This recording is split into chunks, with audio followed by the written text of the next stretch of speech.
ንጹሃን በሰላም ውለው በሚያድሩበት ቀያቸው ፍትህም ሉዓላዊነቷን ጠብቃ በመተሰየመበት የችሎት ወንበር ላይ በአንድ ሰሞን የተሰሙ ጥይቶች ሀገርን በጥልቅ ሐዘንና ድንጋጤ ውስጥ ጥለዋል። በሁለታ ከተማ አንድ ተከሳሽ ፍርድን በሽጉጥ አፈሙዝ ለመቀየር በችሎት ላይ በተኮሰው እሩምታ ፍትህ የምትመራበትን የዳኛ ነፍስና የገዛ የቀድሞ ባለቤቱን ህይወት ሲነጥቅ ከዚህ አስደንጋጭ ክስተት ቀደም ብሎ ደግሞ በአርሲ ዞን ሌላ የከፋ የሽብር ጥቃት ተነስቷል።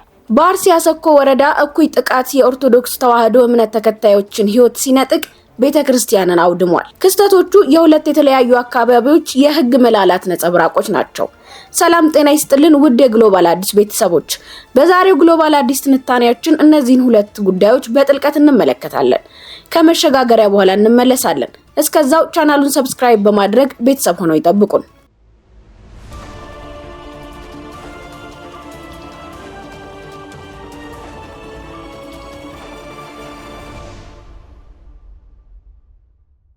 መንግስት በሁለት ቀናት ውስጥ ለሶስተኛ ጊዜ የአርሲው ጥቃት ሃይማኖት ተኮር አይደለም ሲል ገልጿል። ዛሬ ግንቦት 29 ቀን 2018 ዓ.ም መግለጫ የሰጡት የሰላም ሚኒስትር የአርሲውን ጥቃት ሃይማኖታዊ አይደለም ያለ ሲሆን በጉዳዩ ላይም ከሃይማኖት አባቶች ጋር መግባባት ላይ ደርሰናል ብሏል። በተመሳሳይ ከሁለት ቀናት በፊት የኦሮሚያ ክልል በትናንትናው ዕለት ደግሞ የጠቅላይ ሚኒስትር ጽፈት ቤት ዛሬ ደግሞ የሰላም ሚኒስትሩ የአርሲው ጥቃት ሃይማኖት ተኮር አለመሆኑን ገልጸዋል። በአርሲና በጎንደር ዩኒቨርሲቲ በንጹሃን ዜጎች በጸጥታ አካላትና በእምነት ተቋማት ላይ የተፈጸሙትን አሳዛኝ የሽብር ጥቃቶችን መንግስት በጽኑ እንደሚያወግዝ የሰላም ሚኒስቴር አስታውቋል።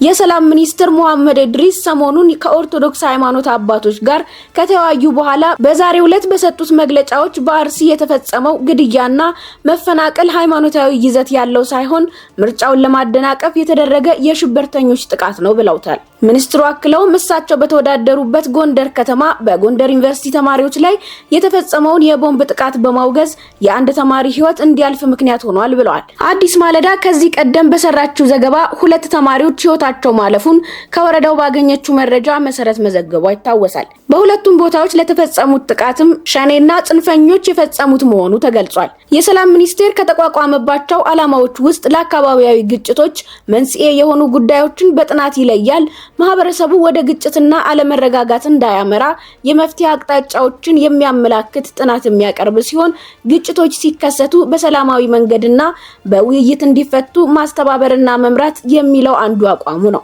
ከሃይማኖት ጋር በተያያዘም በሃይማኖት በብሔርና ሌሎች ምክንያቶች ሽፋን የሚደረግ የአክራሪነትና የጽንፈኝነትን አስተሳሰብ ለመከላከል የሚያስችሉ ስልቶችን ለመቀየስና ለማስፈጸም የተቋቋመ ተቋም ነው። ሚኒስትሩ አክለው ሀገራዊ ለውጡንና ሰባተኛውን ጠቅላላ ምርጫ ተከትሎ ተስፋ የቆረጡ ጽንፈኛ ኃይሎችና የውጭ ጠላቶች የኢትዮጵያን ሰላምና የህዝብ አብሮነት ለማፍረስ አደገኛ የትንኮሳ ካርዶችን እየመዘዙ ነው ሲሉ አንስተዋል። የጸጥታ አካላት የምርጫውን ሂደት በመጠበቅ ላይ ባሉበት ወቅት የሽብርተኛው የሸኔ ቡድን በአርሲ ዞን አሰኮ ወረዳ ደለታ ጨፌ ቀበሌ ላይ ጥቃት መፈጸሙን አብራሩት። ሚኒስትሩ በጥቃቱ ወቅት በአካባቢው ህዝብ ላይ የከፋ ጉዳት እንዳይደርስ በጀግንነት የተዋጉ 5 የሚሊሻና 3 የፖሊስ አባላት መስዋዕት መሆናቸውን ተናግረዋል። ሚኒስትሩ ቀጥለውም ይህ እኩይ ተግባር በወረዳው 4 ሲቪል ዜጎች የተገደሉ ሲሆን አንድ የኢትዮጵያ ኦርቶዶክስ ተዋህዶ ቤተክርስቲያንም ተቃጥሏል ብለዋል። በተጨማሪም አንድ የጤና ተቋምና የቀበሌ ጽህፈት ቤት በታጣቂዎቹ ሲዘረፉ 65 የግለሰብ መኖሪያ ቤቶች በመቃጠላቸው ምክንያት የአካባቢው ነዋሪዎች ቀያቸውን ለቀው ለመውጣት ተገደዋል ብለዋል። ከዚህ መደበኛ ጥቃት ውጭም በሽርካ ወረዳ ታግተው የነበሩ 2 ነዋሪዎች እንዲሁም በሆንቆሎ ዋቤ ወረዳ ገንዘብ አምጡ ተብለው የታገቱ 2 ንጹሃን ዜጎች በታጣቂዎች ተገድለዋል። ሰዎች ተበድለውና አጥፍተው እንኳን ቤተክርስቲያንና የሃይማኖት ተቋማት ይጠለላሉ እንጂ እነዚህ ስፍራዎች የጥቃት ማዕከል መሆን ታሪካችንንም ሆነ እሴታችንን አይገልጽም ያሉት መሐመድ መንግስት ይህንን አሳዛኝ ድርጊት በጽኑ እንደሚያወግዝ ገልጸዋል። በጎንደር ዩኒቨርሲቲ ተማሪዎች ላይ የተፈጸመው ፈንጂ የማጥመድ ጥቃትም ሆነ የአርሲው እኩይ ተግባር ህዝቡ በነቂስ ወጥቶ ድምጽ የሰጠበትን ታሪካዊ የምርጫ ድል ለመቀማት የተወጠኑ መሆናቸውን ጠቁመው ድርጊቱን መነሻ በማድረግ እውነታውን ለማዛባትና ሀገራዊ ግጭት ለመቀስቀስ የሚደረገውን የሚዲያና የስነ ልቦና ጦርነት በጽኑ የሚወገዝ ነው ሲሉ አሳውቀዋል። በኦሮሚያ ክልል ታሪካዊና በቅድስና ስፍራቸው ትልቅ ቦታ የሚሰጣቸውን ጨምሮ ከ6000 በላይ አድባራትና ገዳማት ተቋማት ያሉ መሆኑን የጠቀሱት ሚኒስትሩ ህዝቡና የክልሉ መንግስት ደህንነታቸውን ለመጠበቅ ሌት ተቀን እየሰሩ ባሉበት ሁኔታ ጥቃቱን የሃይማኖት አስመስሎ ማቅረብ ተጠያቂነትን የሚያስከትል አደገኛ አካሄድ መሆኑን አሳስበዋል። በማህበራዊ ሚዲያ ላይ ቤተክርስቲያን ስደት ላይ ነች በሚል ሐሰተኛ መረጃዎችን በማስተላለፍ ላይ የሚገኙና የተለያዩ ቅስቀሳ የሚያደርጉ ከድርጊታቸው ሊቆጠቡ ይገባልም ብለዋል።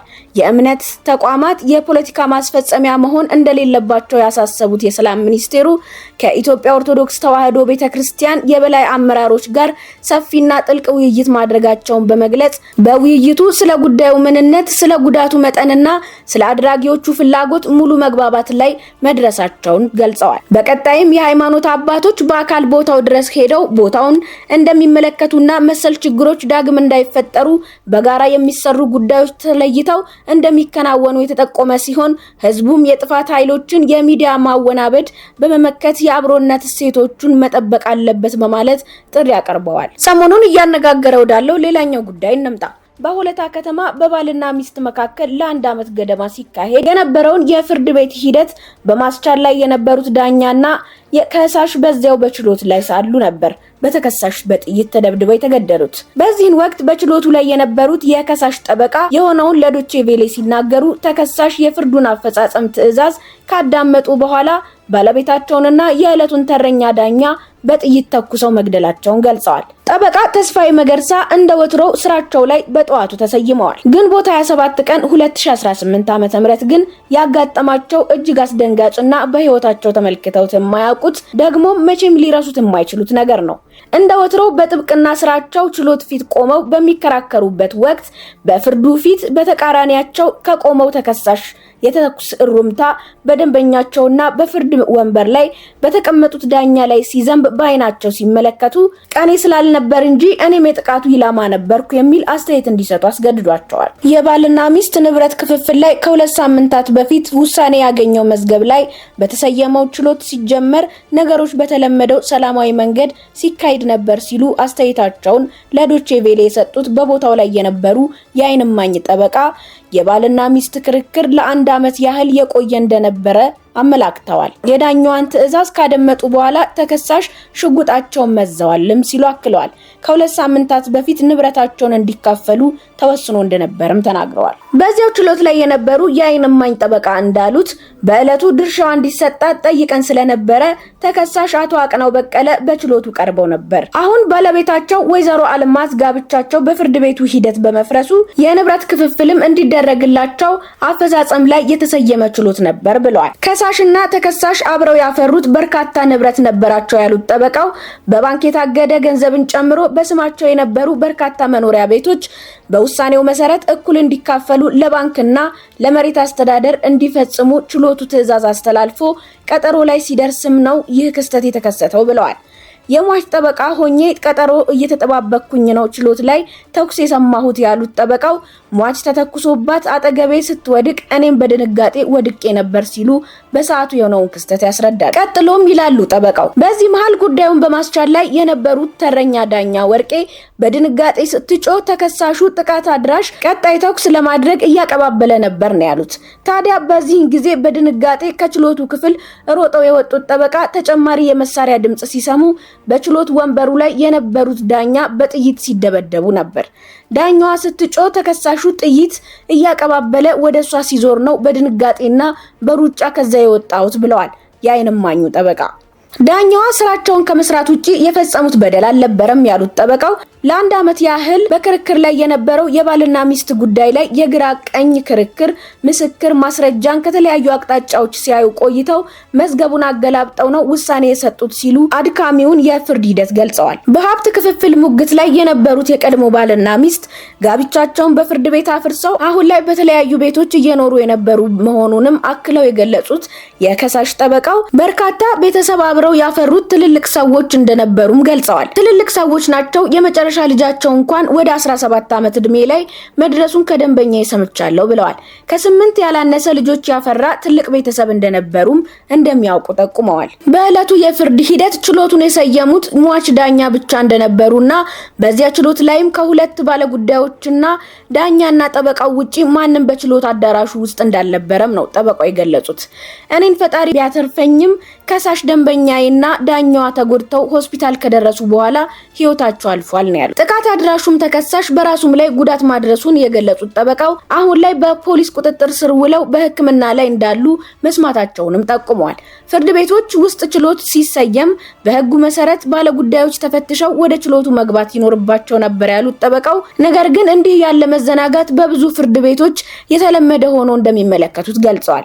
ከዳኛዋ በላይ የተከሳሹ ኢላማ እንደነበሩ የሚጠረጥሩት ጠበቃው ሮጠው ባያመልጡ እሳቸውንም የሚጠብቃቸው ተመሳሳይ እጣ ሊሆን እንደሚችል በምክንያታዊነት ገምተዋል። በሁለታ የተፈጸመው ግድያ በፍርድ ቤቶቻችን ላይ ያለውን የመዘናጋትና የጥበቃ መላላት ክፍተት በግልጽ ያሳየ ቢሆንም በአርሲ የተከሰተው አሳዛኝ የሽብር ጥቃት ግን የሀገርን የሰላምና የአብሮነት እሴት አደጋ ላይ የጣለ ትልቅ አጀንዳ ሆኗል።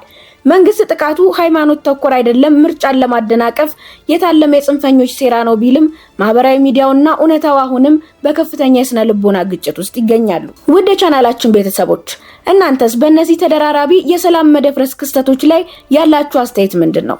በተለይም በአርሲ ጉዳይ ላይ የመንግስትና የሃይማኖት አባቶች መግባባት ላይ መድረስ በቀጣይ መሰል ችግሮችን በዘላቂነት ይፈታል ብላችሁ ታምናላችሁ? ያላችሁን ሐሳብ በኮሜንት መስጫው ላይ አስፍሩልን። በቀጣይ መሰል ፈጣንና ሚዛናዊ መረጃዎች እንዲደርሷችሁ ቻናላችንን ሰብስክራይብ ማድረጋችሁን አትርሱ። ለዛሬ ያዘጋጀንላችሁ ትንታኔ ይህንን ይመስል ነበር። ስለተከታተላችሁን ምስጋናችን ከልብ ነው። ሰላም ለኢትዮጵያ። ቸር ሰንብቱልን።